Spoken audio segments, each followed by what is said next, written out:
आज मैं आपके साथ शेयर करने वाली हूँ बहुत ही काम के किचन टिप्स। वैसे तो ये छोटी छोटी बातें हैं, लेकिन इसकी वजह से हमारा बहुत सारा काम बहुत ही आसान हो जाता है।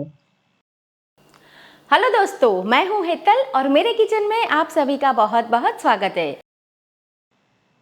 मसालेदानी जो हम सभी के घरों में होती है, लेकिन हम कितना भी ख्याल रखें, लेकिन फिर भी इसके अंदर से जब हम मसाला लेते हैं तो थोड़ा बहुत मसाला नीचे गिर जाता है और अक्सर ये बहुत ही जल्दी से खराब हो जाती है। मैंने अभी इसे 2 या 3 दिन पहले ही पूरा साफ किया था, लेकिन आप देख सकते हैं कि मैंने हर मसाले के लिए इंडिविजुअल एक चम्मच रखी है, लेकिन फिर भी जब मैं लेती हूँ तो थोड़ा बहुत मसाला इसके अंदर गिर ही जाता है। तो इसके लिए मैंने अभी एक बहुत ही आसान तरीका निकाला है कि हम क्या करेंगे, पहले इसे अच्छी तरह से साफ कर लेंगे। चाहे तो आप पूरा इसे धोकर साफ कर ले, लेकिन मैंने अभी इसे 2 दिन पहले ही साफ किया था, तो मैं ये जो सूखा मसाला है उसे पेपर नैपकिन से इस तरह से बाहर निकाल लेती हूँ। फिर क्या करेंगे कि आप इसके अंदर पेपर नैपकिन या तो फिर इसके नाप का कोई भी कॉटन का या मलमल का कोई पुराना आपके पास कपड़ा पड़ा है तो वो काट के लगा सकते हैं। यहाँ पर मैं पेपर नैपकिन रख रही हूँ। इससे क्या होगा कि मसाला जो भी है पेपर नैपकिन के ऊपर गिरेगा और आप 1 हफ्ते बाद बहुत ही आसानी से ये सारे मसाले के डिब्बे निकाल कर पेपर नैपकिन जो है अंदर वाला उसे चेंज कर दे, तो पूरे महीने तक आपकी जो मसालादानी है वो बिल्कुल भी खराब नहीं होगी और आप बहुत जल्दी से इसे साफ कर पाएंगे।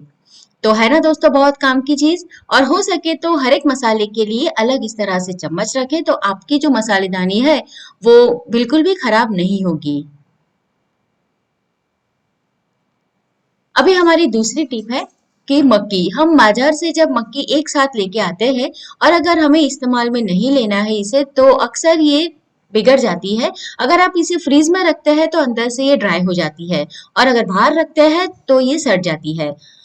तो क्या करें कि अगर आपके पास मार्केट में से ज्यादा मक्की आ गई है या फिर आप 1 किलो भी लेके आए हैं, लेकिन आज आपको सिर्फ एक ही इस्तेमाल में लेनी है, तो सारी जो मक्की है उसके जो छिलके हैं वो निकाल दे। छिलके निकालने के बाद अच्छी तरह से इसके जो रेसे होते हैं उसको भी आपको निकाल देना है। तो मैंने अभी 1 किलो मक्की ली है, तीनों को मैंने अच्छी तरह से साफ कर लिया है। अब हम एक क्लीन रैप लेंगे और अच्छी तरह से इसे कवर कर देंगे। ऐसा करने से क्या होगा कि आपकी जो मक्की है, यानी कि ये जो कॉर्न है, वो फ्रीज में 15 से 20 दिन तक बिल्कुल भी खराब नहीं होगी, बहुत ही फ्रेश बनी रहेगी। तो आपको चारों ओर अच्छी तरह से इसे कवर कर लेना है।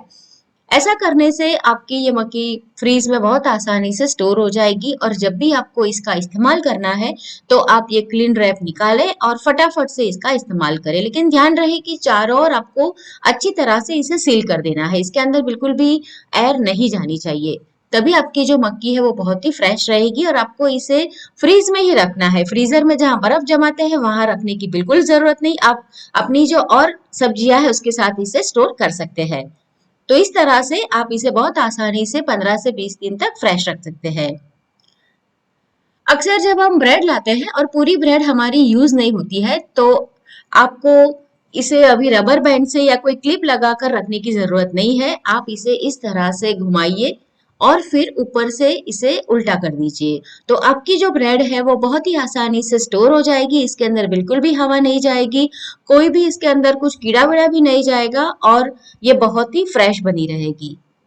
तो है ना दोस्तों, बहुत ही आसान सी टिप्स कि आप इसे बिना कोई रबर बैंड या क्लिप के आसानी से स्टोर कर सकते हैं। अक्सर हम मार्केट में से जब मिर्ची लाते हैं तो जल्दी से वो खराब हो जाती है। फ्रीज में हम रखते हैं लेकिन फिर भी खराब हो जाती है। तो आप अगर उसके डंठल निकाल कर उसे स्टोर करेंगे तो आपकी ये मिर्ची 15 से 20 दिनों तक फ्रीज में बहुत आसानी से रहेगी और बिल्कुल भी खराब नहीं होगी।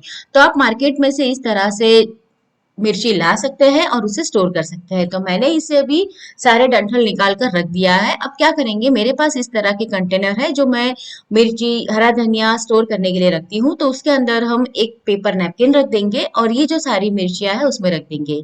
अगर मिर्चियों के अंदर कोई भी मॉइस्चर भी होगा तो ये जो पेपर नैपकिन है वो अपने अंदर इसे एब्जॉर्ब कर लेगा और हमारी जो मिर्चियां है वो 15 से 20 दिनों तक ऐसी ही ताजा बनी रहेगी। तो आप मार्केट में जाए जब बड़ी वाली, तो वहां पर अगर सस्ती मिर्चियाँ मिल रही है तो आप इसे आसानी से घर पे लाकर स्टोर कर सकते हैं।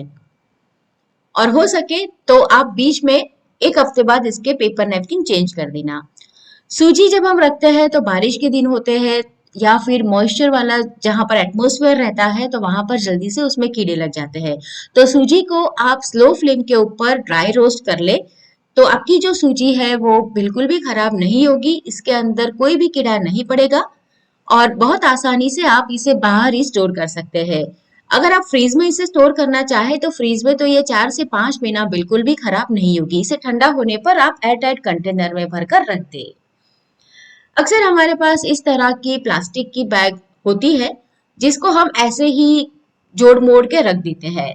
तो जब हमें बैग चाहिए तो आसानी से नहीं मिलती है। तो इस तरह से आप उसे फोल्ड कर दें और क्रॉस में इसे फोल्ड करें और फिर इस तरह से जैसे हम समोसा भरते हैं ना उस तरह से इसे फोल्ड करते जाए और जो लास्ट वाला हिस्सा है हैंडल वाला उसे इस तरह से अंदर की ओर मोड़ दे। तो आपकी ये बैग कुछ इस तरह से दिखेगी और बहुत ही आसानी से आप एक ही बास्केट के अंदर बहुत सारी बैग स्टोर कर सकते हो और आपको बहुत आसानी से जब भी आपको जरूरत हो तो मिल जाएगी। और ये पूरा ऑर्गेनाइज भी दिखेगा। आपके किचन में अगर आप इसे रखते हो तो ऐसा नहीं दिखेगा कि आपने ऐसे ही सब रख दिया है। कॉलीफ्लावर जब हम लाते हैं तो उसके अंदर अक्सर कीड़े निकलते हैं, तो क्या करते हैं सब लोग कि इसके डंठल जो है वो निकाल के फिर फ्रीज में रख देते हैं। लेकिन हमें पता नहीं चलता है कि इसके अंदर कोई गंदगी है या फिर कोई कीड़ा है और अक्सर इसमें कीड़े निकलते ही है। तो आप क्या करें कि उसके जो पत्ते हैं वो निकालने के बाद उसका जो ये मेन डंठल है उसे निकाल दे और उसके ये जो सारे फ्लावर है उसे आप अलग कर दें और फिर उसे स्टोर करें। तो आपका ये जो कॉलीफ्लावर है वो खराब भी नहीं होगा। अगर उसके अंदर कोई कीड़ा या गंदगी है, अंदर से कहीं सड़ा हुआ है तो भी आपको पता चल जाएगा। तो इस तरह से आप इसे डंठल निकाल कर स्टोर कर दें। और स्टोर करने के लिए आप कोई भी प्लास्टिक का कंटेनर ले लीजिए और उसके अंदर बिछा दीजिए पेपर नैपकिन। अगर पेपर नैपकिन नहीं है तो आप कॉटन का कोई भी पुराना सा आपके पास कपड़ा है तो उसको इस तरह से स्क्वायर में कट करके लगा सकते हैं। फिर जब आप उसे चेंज करना चाहे तो उसे एक बार धो ले और फिर से यूज करें, तो आप उस तरह से भी रख सकते हैं। तो इस तरह से आपका जो कॉलीफ्लावर है बिल्कुल भी खराब नहीं होगा और हफ्ते 10 दिन तक आराम से आप इसे रख सकते हैं। और अक्सर जब हम लोग कोई भी पालक या मेथी लाते हैं तो उसमें भी बहुत ही जल्दी से सड़न शुरू हो जाती है। तो उसे भी आप पंखे के नीचे पहले अच्छी तरह से साफ करके सुखा लें और फिर प्लास्टिक के कंटेनर में पेपर नैपकिन रख के रखें, ताकि आपकी जो भी ये पालक या फिर हरा धनिया या तो फिर मेथी है तो बिल्कुल भी खराब नहीं होगी। उसके अंदर जो भी मॉइस्चर है वो पेपर नैपकिन अपने अंदर एब्जॉर्ब कर लेगा और आपकी ये जो पालक और मेथी है खराब नहीं होगी। और मैंने आगे बताया वैसे आप अगर पेपर नैपकिन का इस्तेमाल करना नहीं चाहते हैं या फिर आपके पास नहीं है तो आप कॉटन या मलमल का कोई भी पतला सा कपड़ा लेके उसमें भी इसे रख सकते हैं। लेकिन कभी भी न्यूज़पेपर के अंदर ना रखें क्योंकि उसके अंदर जो इंक होती है वो हमारी सेहत के लिए बहुत ही हानिकारक है। तो कभी भी न्यूज़पेपर का इस्तेमाल ना करना दोस्तों। तो दोस्तों सबसे लास्ट वाली टिप है कि अक्सर हम मार्केट में से बड़ा सा जैसे बटर लेके आते हैं तो उसे आप इस तरह से कट करके रखेंगे तो जब भी आपको जरूरत होगी आप बहुत ही आसानी से ये छोटा क्यूब लेके इस्तेमाल में ले सकते हैं। तो दोस्तों आज की ये सारी जो टिप्स है आपको कैसी लगी मुझे कमेंट करके जरूर बताएं। और अभी तक आपने मेरे चैनल किचन क्राफ्ट रेसिपी को सब्सक्राइब नहीं किया है तो जरूर सब्सक्राइब करें और ये वीडियो पसंद आया है तो इसे अपने दोस्तों और फैमिली के साथ शेयर करना बिल्कुल ना भूलें।